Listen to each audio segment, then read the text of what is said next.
दोस्तों आज की इस वीडियो में हम शेक्सपियर जो एक प्रोमिनेंट राइटर हैं आपके एग्जाम के पर्सपेक्टिव से उनसे रिलेटेड टॉप 30 प्रीवियस ईयर में पूछे गए इंपॉर्टेंट क्वेश्चंस को कवर करेंगे। पिछली वीडियो में भी मैंने टॉप 30 इंपॉर्टेंट एमसीक्यूज को कवर किया है। वो वीडियो अगर आपने नहीं देखी लिंक उसका डिस्क्रिप्शन में दे रखा है। तो चलिए शुरू करते हैं। तो हेलो दोस्तों, मैं हूं गौरव और आप देख रहे हैं अपना यूट्यूब चैनल टीचिंग बाय गौरव सर। पहला क्वेश्चन इस वीडियो का और अब तक का 31वां क्वेश्चन।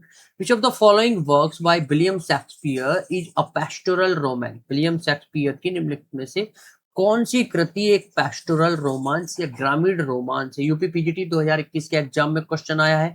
जितने भी क्वेश्चंस होंगे वो हिंदी और इंग्लिश दोनों ही भाषाओं में होंगे, जिससे कि हर एक क्वेश्चन की लाइन को आप अच्छे तरीके से समझ सकें और 4 ऑप्शन जो आपकी स्क्रीन पर है उनमें से एक सही उत्तर को सेलेक्ट कर सके। पहला option as you like it, B Twelfth Night, C the Tempest और डी ऑथेलो। चलिए देख लेते हैं करेक्ट आंसर क्या होगा। जो करेक्ट आंसर हो जाएगा वो हो जाएगा option A, as you like it. As you like it is a pastoral romance by Shakespeare. ये जो वर्क है शेक्सपियर के द्वारा लिखित एक ग्रामीण रोमांस।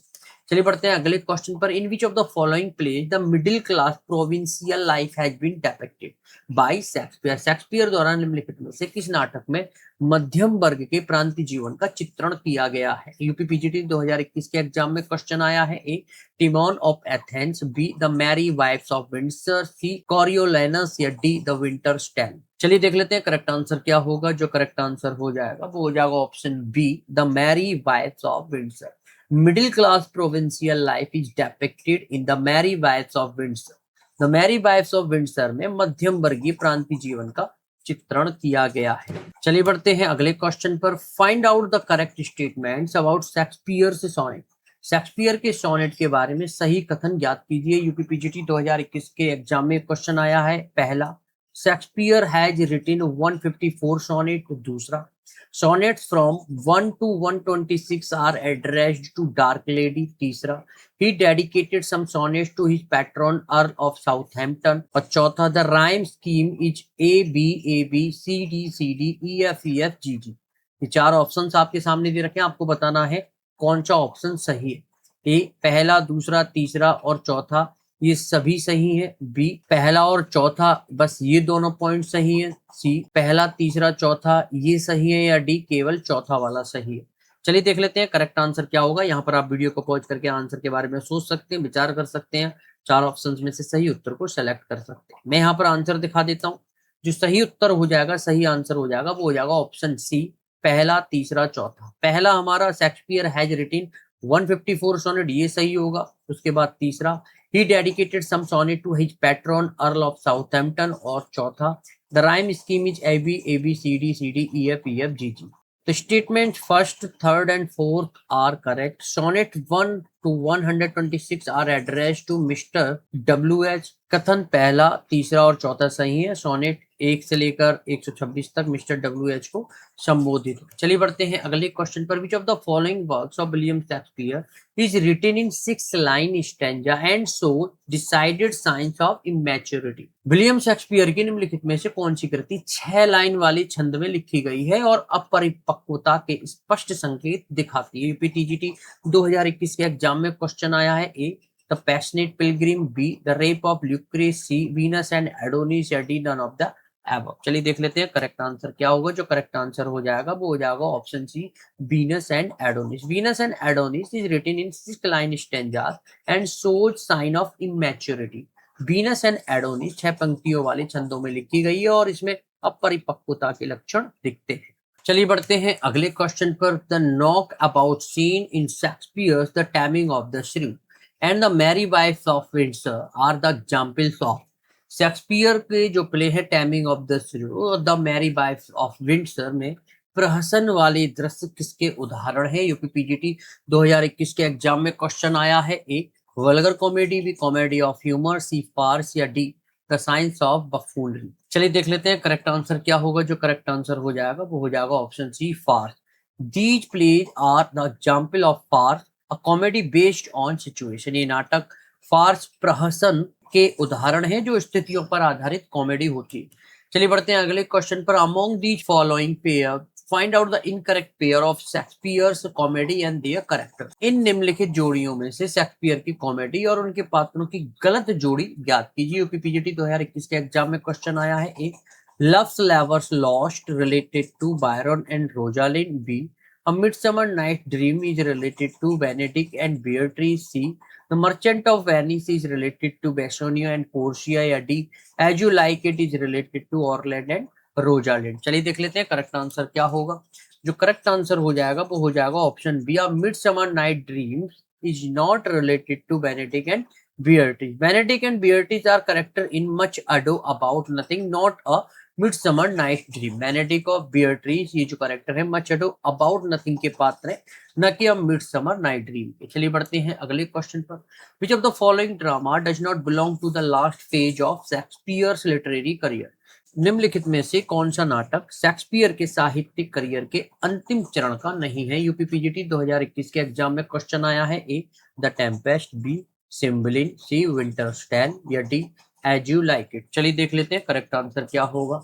जो करेक्ट आंसर हो जाएगा वो हो जाएगा option D as you like it. As you like it it belongs to the third phase written around 1599। As you like it ही जो वर्क है शेक्सपियर के करियर के तीसरे चरण लगभग 1599 का नाटक है। चलिए बढ़ते हैं अगले क्वेश्चन पर। The first folio the first collected edition of Shakespeare's play was edited by. Shakespeare के नाटकों का पहला फोलियो, पहला एकत्रित संस्करण किसके द्वारा संपादित किया गया था? यूपीटीजीटी 2021 के एग्जाम में क्वेश्चन आया है। A Heminges and Thomas Sackville, B Nicholas Udall and Thomas Norton, C Nicholas Udall and Condell या फिर डी हैमिंज एंड कॉन्डेल। चलिए देख लेते हैं करेक्ट आंसर क्या होगा। जो करेक्ट आंसर हो जाएगा वो हो जाएगा option D Heminges and Condell. The first folio 1623 was edited by Shakespeare's colleagues John Heminges and Henry Condell. पहला फोलियो 1623 में शेक्सपियर के सहयोगियों जॉन हैमिंग और हेनरी कॉन्डेल द्वारा संपादित किया गया था। चलिए बढ़ते हैं अगले क्वेश्चन पर। Which of the following plays by Shakespeare is not classified as a Roman play? Shakespeare के निम्नलिखित नाटकों में से किसी रोमन नाटक के रूप में वर्गीकृत नहीं किया गया है? यूपीटीजीटी 2021 के एग्जाम में क्वेश्चन आया है। A Antony and Cleopatra, B Julius Caesar, C Hamlet और डी कोरियोलैनस। चलिए देख लेते हैं करेक्ट आंसर क्या होगा। जो करेक्ट आंसर हो जाएगा वो हो जाएगा option C Hamlet. Hamlet is a tragedy set in Denmark, not a Roman play. Hamlet Denmark में आधारित एक त्रासदी है, ये रोमन नाटक नहीं है। चलिए बढ़ते हैं अगले क्वेश्चन पर। शेक्सपियर्स प्ले लव्स लेवर lost is a good example of. Shakespeare का जो नाटक है लव्स लेवर्स लॉस्ट किसका अच्छा उदाहरण है? यूपीटीजीटी 2021 के एग्जाम में ये क्वेश्चन आया है। A the comedy of ideas, B the comedy of manner, C problems play या डी रोमांटिक कॉमेडी। चलिए देख लेते हैं करेक्ट आंसर क्या होगा। जो करेक्ट आंसर हो जाएगा वो हो जाएगा option B the comedy of manner. Loves लेवर lost is a good example of the comedy of manner. Loves लेवर लॉस्ट कॉमेडी ऑफ मैनर का एक अच्छा उदाहरण है। चलिए बढ़ते हैं अगले क्वेश्चन पर। In the first folio edition of Shakespeare's drama which play was omitted? Shakespeare के नाटकों के पहले फोलियो संस्करण में किस नाटक को छोड़ दिया गया था? यूपीटीजीटी 2021 के एग्जाम में क्वेश्चन आया है। ए मैकबेथ, बी पेरिकल, सी अ मिडसमर नाइट्स ड्रीम या डी टिटस एंड्रोनिकस। चलिए देख लेते हैं करेक्ट आंसर क्या होगा। जो करेक्ट आंसर हो जाएगा वो हो जाएगा option B Pericles. The play Pericles was omitted from the first folio of 1623। 1623 के पहले फोलियो से पेरिकल्स नाटक को बाहर कर दिया गया था। चलिए बढ़ते हैं अगले क्वेश्चन पर। Which work has been called by Shakespeare as the first heir of my invention? Shakespeare ने किस कृति को मेरे आविष्कार का पहला उत्तराधिकारी कहा है? यूपीटीजीटी 2021 के एग्जाम में क्वेश्चन आया है। A Hero and Leander, B the rape of Lucrece, C Venus and Adonis या D the comedy of errors. चलिए देख लेते हैं करेक्ट आंसर क्या होगा। जो करेक्ट आंसर हो जाएगा वो हो जाएगा option C Venus and Adonis. Shakespeare called Venus and Adonis 1593 the first heir of my invention. Shakespeare ने वीनस एंड एडोनी जो 1593 में आया था, इस वर्क को मेरे आविष्कार का पहला वारिस कहा था। चलिए बढ़ते हैं अगले क्वेश्चन पर। The characters Ophelia and Gertrude appears in Shakespeare's play. Ophelia और गर्ट्रूड नाम के जो कैरेक्टर हैं, जो पात्र हैं, शेक्सपियर के किस नाटक में देखने के लिए मिलते हैं? यूपीटीजीटी 2021 के एग्जाम में क्वेश्चन आया है। A King Lear, B Hamlet, C Othello या डी मैकबेथ। चलिए देख लेते हैं करेक्ट आंसर क्या होगा। जो करेक्ट आंसर हो जाएगा वो हो जाएगा option B Hamlet. Ophelia and Gertrude appear in the famous tragedy Hamlet. Ophelia और गर्ट्रूड प्रसिद्ध त्रासदी हैमलेट नाम का जो वर्क है उसके पात्र हैं। चलिए बढ़ते हैं अगले क्वेश्चन पर। Which of the following plays of Shakespeare does not belong to the last phase of his career. निम्नलिखित में से कौन सा नाटक शेक्सपियर के करियर के अंतिम चरण का नहीं है। यूपीटीजीटी 2021 के एग्जाम में क्वेश्चन आया है। A much ado about nothing, B the tempest, C Cymbeline, D the winter's tale. चलिए देख लेते हैं करेक्ट आंसर क्या होगा।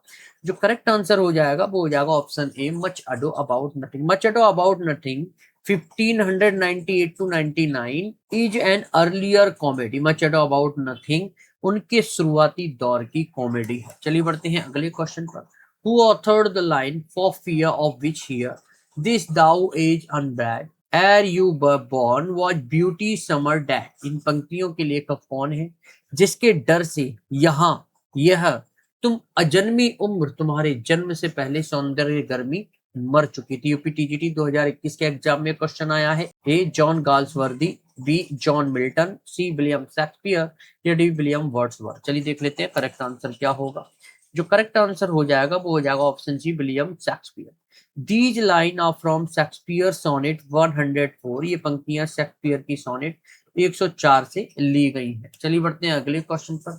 Legender is a character in. तो लीजेंडर किसका पात्र है? यूपीटीजीटी 2021 के एग्जाम में क्वेश्चन आया है। A a midsummer night dream, B King Lear, C comedy of error या डी रोमियो एंड जूलियट। चलिए देख लेते हैं करेक्ट आंसर क्या होगा।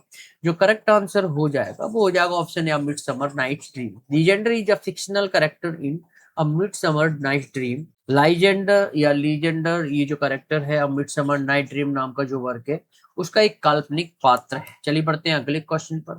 In the classification of Shakespeare's play in which category does the two gentlemen of Verona come. Shakespeare के नाटकों के वर्गीकरण में the two gentlemen of Verona ये जो वर्क है किस श्रेणी में आता है? यूपीटीजीटी 2021 के एग्जाम में क्वेश्चन आया है। A the early comedies, B the mature comedy, C sombre play या डी द लास्ट प्ले। चलिए देख लेते हैं करेक्ट आंसर क्या होगा। जो करेक्ट आंसर हो जाएगा वो हो जाएगा option A the early comedy. The two gentlemen of Verona 1590 to 94 is categorized as an early comedy. Two gentlemen of Verona को शुरुआती कॉमेडी की श्रेणी में रखा गया है। चलिए बढ़ते हैं अगले क्वेश्चन पर। The character Beatrice and Benedick appear in Shakespeare's play. Beatrice और बेनेडिक्ट नाम के जो कैरेक्टर हैं शेक्सपियर के किस नाटक में देखने के लिए मिलते हैं? यूपीटीजीटी 2021 के एग्जाम में क्वेश्चन आया है। A love's lovers lost, B the comedy of error, C much ado about nothing या D as you like it. चलिए देख लेते हैं करेक्ट आंसर क्या होगा।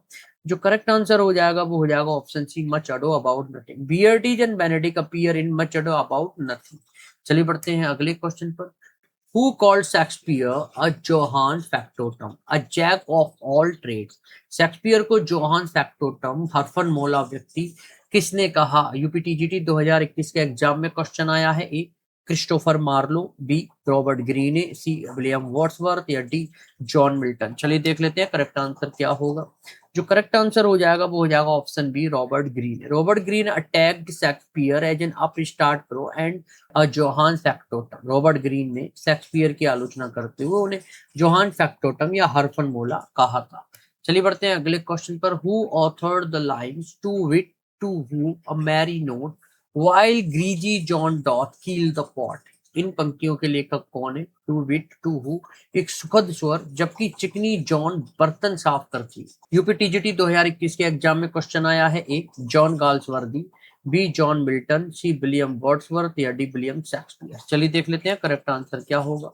जो करेक्ट आंसर हो जाएगा वो हो जाएगा option D William Shakespeare. These line are from the end of Shakespeare's play love's lovers lost. ये पंक्तियां शेक्सपियर का जो नाटक है लव्स लवर्स लॉस्ट के अंत से ली गई हैं। चलिए बढ़ते हैं अगले क्वेश्चन पर। Malcolm in Macbeth is Duncan's खाली जगह। मैकबेथ नाम का जो वर्क है उसमें मैलकॉम नाम का जो कैरेक्टर है वो राजा डंकन का क्या लगता है? हरियाणा पीजीटी 2019 के एग्जाम में क्वेश्चन आया है। ए सेकंड सन, बी ब्रदर, सी फ्रेंड या डी एल्डेस्ट सन। चलिए देख लेते हैं करेक्ट आंसर क्या होगा। जो करेक्ट आंसर हो जाएगा वो हो जाएगा option D eldest son. Malcolm is Duncan's eldest son and heir to the throne. Malcolm राजा डंकन का सबसे बड़ा बेटा और सिंहासन का उत्तराधिकारी है। चलिए बढ़ते हैं अगले क्वेश्चन पर। Which among the following plays of Shakespeare is not a tragedy? Shakespeare के निम्नलिखित नाटकों में से कौन सी एक त्रासदी या ट्रेजेडी नहीं है? हरियाणा पीजीटी 2019 के एग्जाम में क्वेश्चन आया है। ए हैमलेट, बी टेम्पेस्ट, सी ओथेलो, डी मैकबेथ। चलिए देख लेते हैं करेक्ट आंसर क्या होगा। जो करेक्ट आंसर हो जाएगा वो हो जाएगा option B Tempest. The Tempest 1611 is classified as a dramatic romance और ट्रेजी कॉमेडी। द टेम्पेस्ट नाम का जो वर्क है जो 1611 में आया था उसको एक नाटकीय रोमांस या ट्रेजी कॉमेडी के रूप में वर्गीकृत किया गया है। चलिए बढ़ते हैं अगले क्वेश्चन पर। In the merchant of Venice what condition must the prince of Morocco agree to before he may choose from among the caskets? The merchant of Venice नाम का जो वर्क है उसमें मोरक्को के राजकुमार को ताबूतों में से चुनने से पहले किस शर्त पर सहमत होना चाहिए? हरियाणा पीजीटी 2020 के एग्जाम में क्वेश्चन आया है। A give all wealth to Portia, B that if he chooses wrong he will never marry, C must marry a woman of Portia's choosing, या D become Portia's slave। चलिए देख लेते हैं correct answer क्या होगा। जो करेक्ट आंसर हो जाएगा वो हो जाएगा option B that if he chooses wrong he will never marry. The condition is that if he chooses the wrong casket he will never marry anyone. शर्त यह है कि यदि वह गलत ताबूत चुनता है तो वह फिर कभी किसी से शादी नहीं करेगा। चलिए बढ़ते हैं अगले क्वेश्चन पर। Who has spoken the famous line to be or not to be, that is the question? ये प्रसिद्ध पंक्तियां किसने बोली हैं? होना या ना होना, यह सवाल है। यूकेपीएससी लेक्चरर 2020 के एग्जाम में क्वेश्चन आया है। A King Lear, B Othello, C Prospero, D Hamlet. चलिए देख लेते हैं करेक्ट आंसर क्या होगा। जो करेक्ट आंसर हो जाएगा वो हो जाएगा option D Hamlet. This line is spoken by Prince Hamlet in act 3 scene first. ये पंक्तियां हैमलेट के अंक तृतीय दृश्य फर्स्ट से ली गई हैं और प्रिंस हैमलेट के द्वारा बोली गई। चलिए बढ़ते हैं अगले क्वेश्चन पर। Emilia in Shakespeare's Othello is, Shakespeare का जो वर्क है ऑथेलो उसमें एमिलिया नाम का जो करेक्टर है वो कौन है? यूकेपीएससी लेक्चरर 2020 के एग्जाम में क्वेश्चन आया है। A wife of Roderigo, B wife of Cassio, C wife of Iago, या डी वाइफ ऑफ ऑथेलो। चलिए देख लेते हैं करेक्ट आंसर क्या होगा। जो करेक्ट आंसर हो जाएगा वो हो जाएगा option C wife of Iago. Emilia is the wife of Iago and Desdemona's attendant. Emilia Iago की पत्नी और डेस्डेमोना जो एक करेक्टर है उसकी परिचारिका है। चलिए बढ़ते हैं अगले क्वेश्चन पर। The first folio edition of Shakespeare's play was printed in, Shakespeare के नाटकों का पहला फोलियो संस्करण कब छपा था? यूकेपीएससी लेक्चरर 2020 के एग्जाम में क्वेश्चन आया है। ए 1916, बी 1623, सी 1660, या डी 1715। चलिए देख लेते हैं करेक्ट आंसर क्या होगा। जो करेक्ट आंसर हो जाएगा वो हो जाएगा option B 1623। The first folio was published in 1623 by Heminges and Condell. पहला फोलियो 1623 में हैमिंग और कॉन्डेल नाम के जो युवा हैं जो आदमी हैं उनके द्वारा प्रकाशित किया गया था। चलिए बढ़ते हैं अगले क्वेश्चन पर। Which play by Shakespeare describes jealousy as the green-eyed monster? Shakespeare का कौन सा नाटक ईर्ष्या को हरे रंग की आंखों वाला राक्षस बताता है? यूकेपीएससी लेक्चरर 2020 के एग्जाम में क्वेश्चन आया है। A King Lear, B Hamlet, C Othello, D Macbeth. चलिए देख लेते हैं करेक्ट आंसर क्या होगा। जो करेक्ट आंसर हो जाएगा वो हो जाएगा option C Othello. In Othello, Iago describes jealousy as the green-eyed monster in Act 3, Scene 3. Othello नाम का जो वर्क है इसमें यागो नाम का जो करेक्टर है अंक 3 दृश्य 3 में ईर्ष्या को हरी आंखों वाला राक्षस बताता है। चलिए बढ़ते हैं अगले क्वेश्चन पर। The subtitle of Shakespeare's 12th night is, Shakespeare के 12th नाइट जो वर्क है इसका उपशीर्षक क्या है? यूकेपीएससी लेक्चरर 2020 के एग्जाम में क्वेश्चन आया है। A as you will, B what you will, C as you wish, या डी व्हाट यू विश। चलिए देख लेते हैं करेक्ट आंसर क्या होगा। जो करेक्ट आंसर हो जाएगा वो हो जाएगा option B what you will. The subtitle of 12th night is what you will. 12th night का उपशीर्षक व्हाट यू विल है। चलिए बढ़ते हैं अगले क्वेश्चन पर। Which among the following character does not appear in the play Hamlet? निम्नलिखित में से कौन सा पात्र हैमलेट नाटक में नहीं दिखाई देता है? यूकेपीएससी लेक्चरर 2020 के एग्जाम में क्वेश्चन आया है। ए हॉरेशियो, बी गर्ट्रूड, सी ओलिविया, या डी ऑफेलिया। चलिए देख लेते हैं करेक्ट आंसर क्या होगा। जो करेक्ट आंसर हो जाएगा वो हो जाएगा option C Olivia. Olivia is a character from 12th night, not Hamlet. चलिए बढ़ते हैं वीडियो के अंतिम क्वेश्चन पर। इन हर ऐसे what if Shakespeare had a sister? Virginia Woolf gave what name to Shakespeare's hypothetical sister? अपने निबंध क्या होगा अगर शेक्सपियर की बहन होती? मैं वर्जीनिया वुल्फ ने शेक्सपियर की काल्पनिक बहन को क्या नाम दिया? DSSS BPGT 2021 के एग्जाम में क्वेश्चन आया है। A Jane, B Mary, C Judith या डी एलिजाबेथ। चलिए देख लेते हैं करेक्ट आंसर क्या होगा। जो करेक्ट आंसर हो जाएगा वो हो जाएगा option C Judith. Virginia Woolf named hypothetical sister Judith. Virginia Woolf ने शेक्सपियर की काल्पनिक बहन का नाम जूडिथ रखा था। तो इस तरीके से दोस्तों हमने टॉप 30 प्रीवियस ईयर में पूछे गए इंपॉर्टेंट एमसीक्यूज को कवर कर लिया है। अगर कोई भी कंसर्न या कोई भी प्रॉब्लम फेस करते हैं इन क्वेश्चन से रिगार्डिंग तो नीचे मुझे कमेंट बॉक्स में कमेंट करके बता सकते हैं। बाकी यहीं से कंटिन्यूटी बनाते हुए नेक्स्ट वीडियो में भी हम टॉप 30 प्रीवियस ईयर में जो एग्जामिनर ने रिपीट कर करके क्वेश्चन पूछे हैं उसके साथ मुलाकात करने वाले हैं। पहली बार अगर मेरी वीडियो को देख रहे हैं, चैनल को सब्सक्राइब कर मेरे से जुड़ सकते हैं। अगली वीडियो में दोबारा से मुलाकात करते हैं, तब तक के लिए thanks for watching this video.